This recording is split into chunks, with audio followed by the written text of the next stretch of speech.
Namaste everyone, welcome to Learn with me. In our class today, we are going to discuss about the various types of subordinate clauses. In our last class, we have seen clause along with the definition and its various types like principal clause, subordinate clause and coordinate clause. And in our last class we have also said that subordinate clause can be subdivided into three categories. So today in our class we are going to discuss subordinate clause along with the three categories that we have. So without further delay, let us begin. So subordinate clause, as we can see, a clause that is dependent on another clause to express its meaning.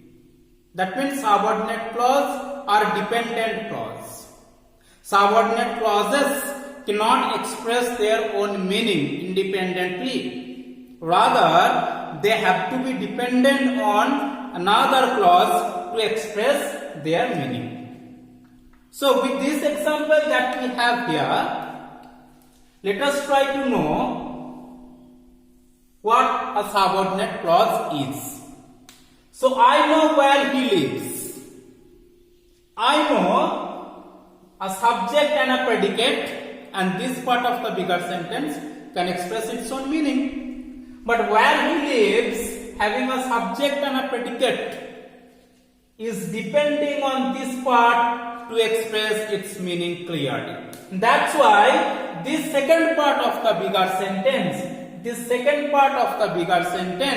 is subordinate clause. Now this subordinate clause can be categorized into different three: noun clause, adjective clause, and verb clause. So they are the three types of subordinate clauses depending on the purpose which they are serving, depending on their work, depending on their grammatical rank. They are of three kinds: noun clause, adjective clause, and adverb clause. So let us come to this. Let us come to the three types of our subordinate clauses that we have. So first one we have with us is the noun clause. So before that, noun all of us we know. We have seen our clause. So noun clause is a clause that does the work of a noun. That means this noun clause works as the noun, or this noun clause does the work of a noun. This particular clause is especially introduced by that. This noun clause is introduced generally, it is generally introduced by that. It is introduced by that, or any of the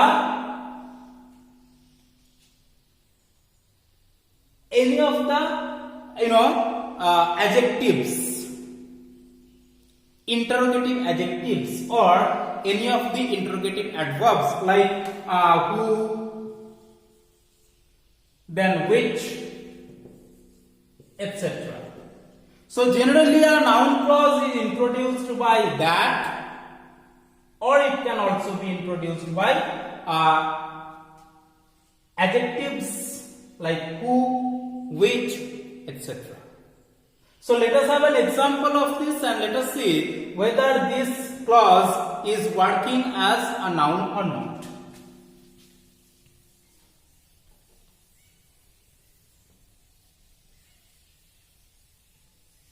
So if we write like this, I know who has done this. I know who has done this. So all of us we know and we have seen. This is principal clause. Now who has done this? This is dependent clause. Now what type of dependent clause? All of us we know. If we question the verb, or if we ask the verb with who or what, the answer that we get is a noun. And in noun clause we have seen the clause that works as a noun, or the clause that does the work of a noun. So let us ask the verb a question with who. I know who has done this. Let us have a question with what. What do you know? If I ask, what do you know? The answer is, I know who has done this. This one is the answer. What do you know? If I ask, what do you know? What do you know? The answer is, I know who has done this. So this one is the answer, and that's why this one is doing the work of a noun. And since it is a clause, it is a dependent clause, so this one is a noun clause. Understood? So noun clause is a clause that works as a noun, or that does the work of a noun. Now I know who has done this.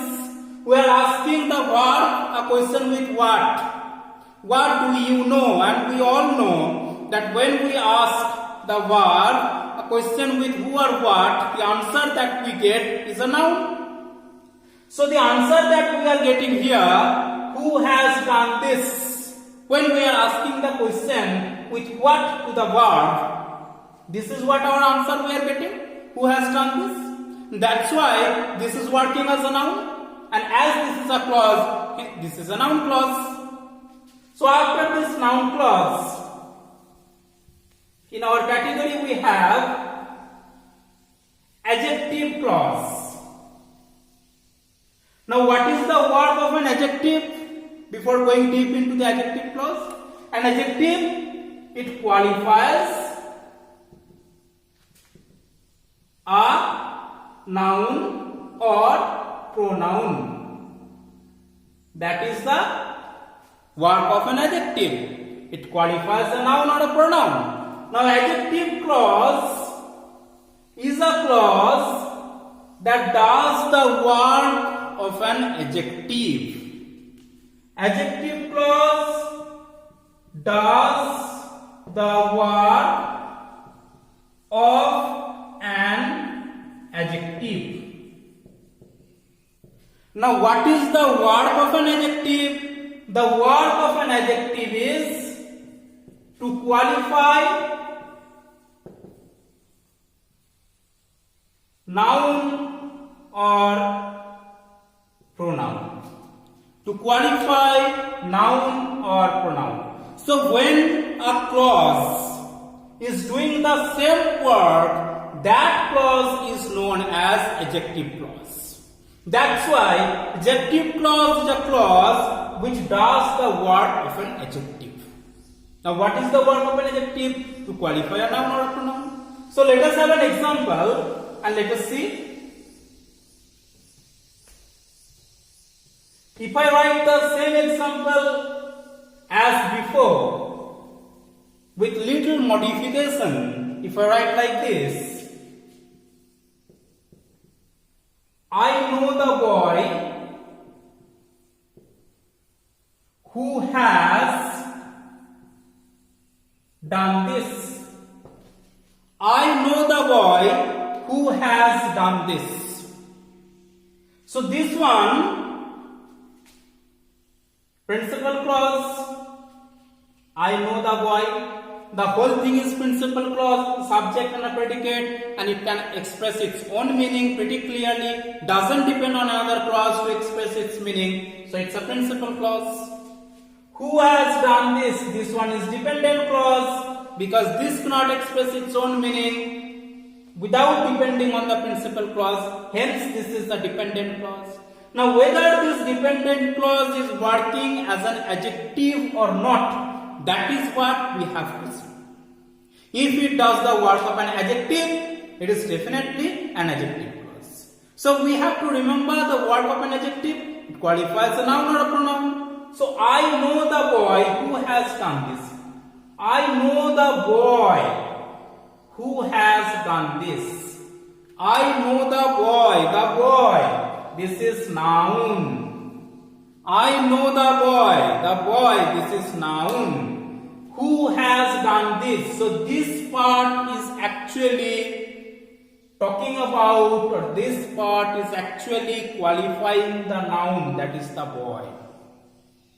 That's why this part, that is the second part of the bigger sentence, that is the dependent clause, is adjective clause. Why? Because this part, the second part, is actually qualifying or telling something about the noun, that is the boy.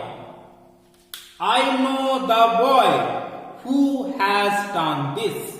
The boy who has done this. So the boy, a noun, and who has done this. This is actually talking about the boy. That means this part is qualifying the noun. That means this part is working as an adjective. And as this part is a clause, so this is an adjective clause.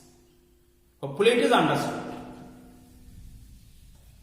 After the adjective clause, we have the third category of subordinate clause, that is adverb clause. Now, what is an adverb, or what is the work of an adverb? An adverb, it qualifies a verb or an adjective or another adverb. So, adverb, it qualifies a verb or adjective or another adverb. So, it qualifies a verb, an adjective or another adverb. This is what an adverb is. Now, what would be an adverb clause? Definitely a clause that will do the work of an adverb. So, adverb clause, a clause that does the work of an adverb. A clause that does the work of an adverb is adverb clause. So let us take an example and let us see.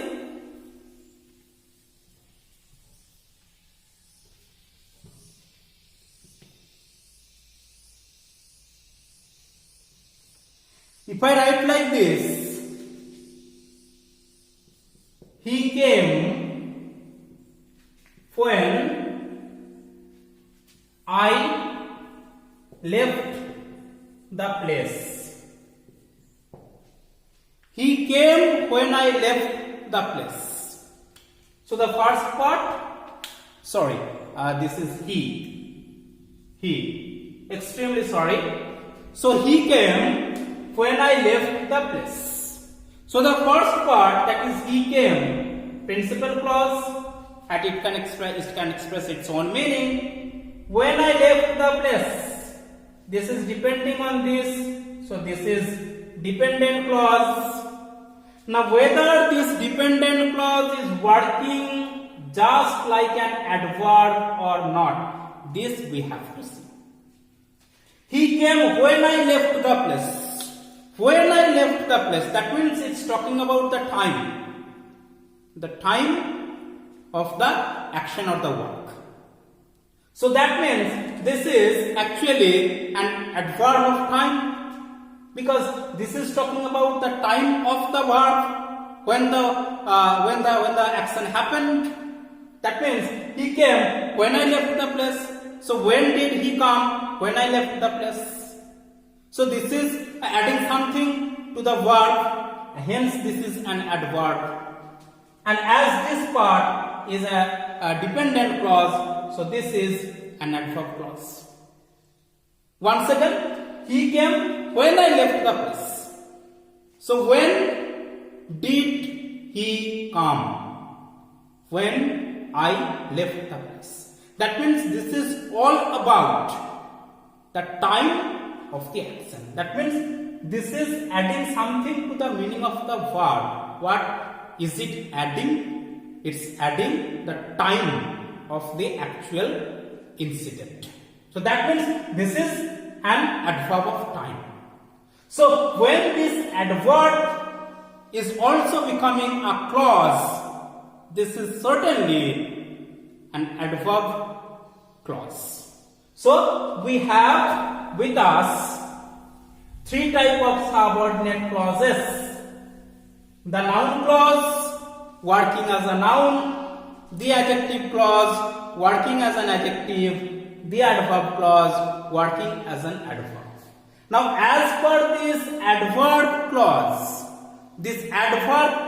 can also be subdivided into various types. So in our next class we would see the different types of adverb clauses. Adverb clause of time, adverb clause of manner, adverb clause of consequence, adverb clause of cause, effect, and many more.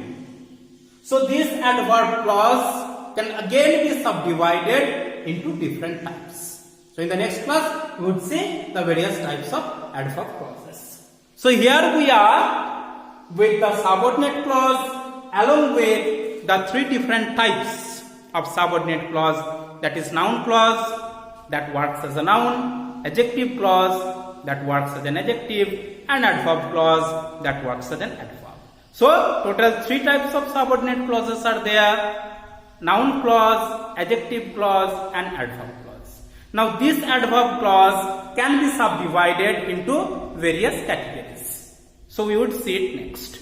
So hopefully subordinate clause and the types clear to you. So that's all for today. Thank you.